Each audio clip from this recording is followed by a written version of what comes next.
देखिए, कांग्रेस का घोषणा पत्र वो सिर्फ मैंने पहले ही कहा कि सिर्फ घोषणा है।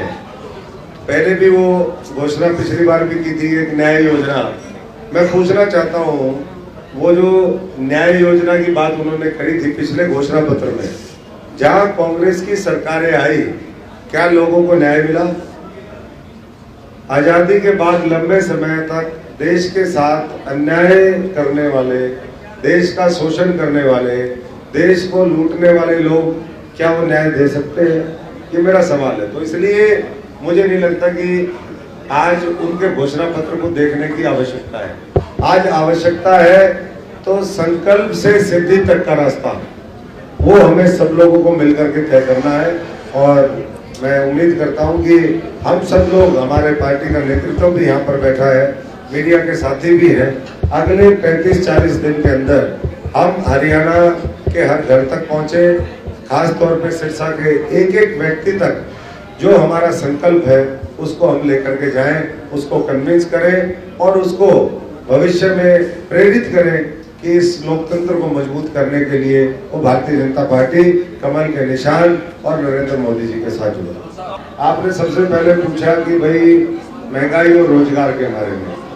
महंगाई के ऊपर बहुत नियंत्रण करने का काम, आज जो इन्फ्लेशन है वो मैं समझता हूँ कि पूरी दुनिया में जहाँ सबसे कम है वो भारतवर्ष के अंदर है, और उसका डायरेक्ट जो है वो महंगाई से उसका रिलेशन है। इसी तरीके से जो बेरोजगारी की बात है जी, बेरोजगारी का सवाल है, तो बेरोजगारी लगातार सरकार की कोशिश रही कि हम सरकारी नौकरियां भी दें, हम साथ साथ उद्योग धंधों को मजबूती से स्थापित करें इस देश के अंदर, एक वातावरण बनाए ताकि लोगों को स्वरोजगार भी मिले, उद्योग धंधों में रोजगार मिले, कृषि में रोजगार मिले। हम जो ट्रेडिशनल जो हमारा मजदूर वर्ग है उसके हाथों को ताकत दे सके, और भविष्य में भी ये काम जारी रहेगा। हमारी एक और आप सब जानते हैं, देश के अलग अलग राज्यों के अंदर बड़े पैमाने पर पेपर लीक होते थे। राजस्थान के अंदर तो कमाल ही हो रखा था पिछले 5 साल में। पूरे देश के अंदर अलग अलग बहुत बड़े बड़े गिरोह चलते थे जो युवाओं के साथ ठगी करते थे, उनके भविष्य के साथ खिलवाड़ करते थे। उसके ऊपर वर्तमान सरकार ने आखिरी दिनों के अंदर कानून बनाया, उसको लागू करने से नौजवानों को रोजगार सही समय पर मिलेगा और बार बार ये जो पेपर लीक का मामला है ये रुकेगा। भ्रष्टाचार की आपने बात करी, तो भ्रष्टाचार तो ये लोग जो इंडी अलायंस वाले हैं वो करते आए हैं, और इसीलिए जब उनके ऊपर कार्रवाई होती है तो चिल्लाते हैं कि सबने अपने अपने काले कारनामों के माध्यम से, कहते हैं जैसे कर्म करोगे वैसा फल मिलेगा।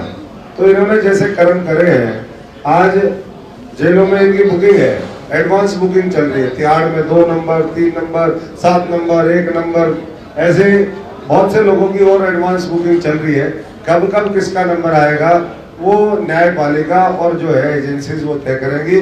लेकिन इतना जरूर है, मोदी जी ने कहा है कि भ्रष्टाचार को अगले 5 वर्षों, क्योंकि जब तक भ्रष्टाचार रहेगा तब तक जो है जनता तक, नीचे तक उसका योजनाओं का, विकास का, सशक्तिकरण का लाभ पहुंच नहीं सकता। इसलिए उसके ऊपर देखिए, भ्रष्टाचारी कौन आ गया, पहली बात तो ये, मुझे तो नहीं लगता कि भ्रष्टाचारी को भारतीय जनता पार्टी लेती है।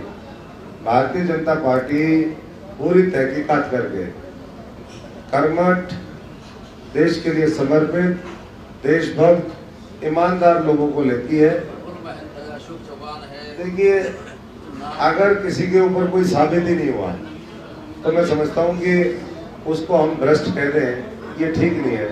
भ्रष्ट तो वो है जो जेल में चला गया। हेमंत सोरेन भ्रष्ट है, मुख्यमंत्री रहते हुए जिस तरीके से किया, अभी दिल्ली के मुख्यमंत्री जेल में गए हैं, वो भ्रष्ट जो साबित हो गए।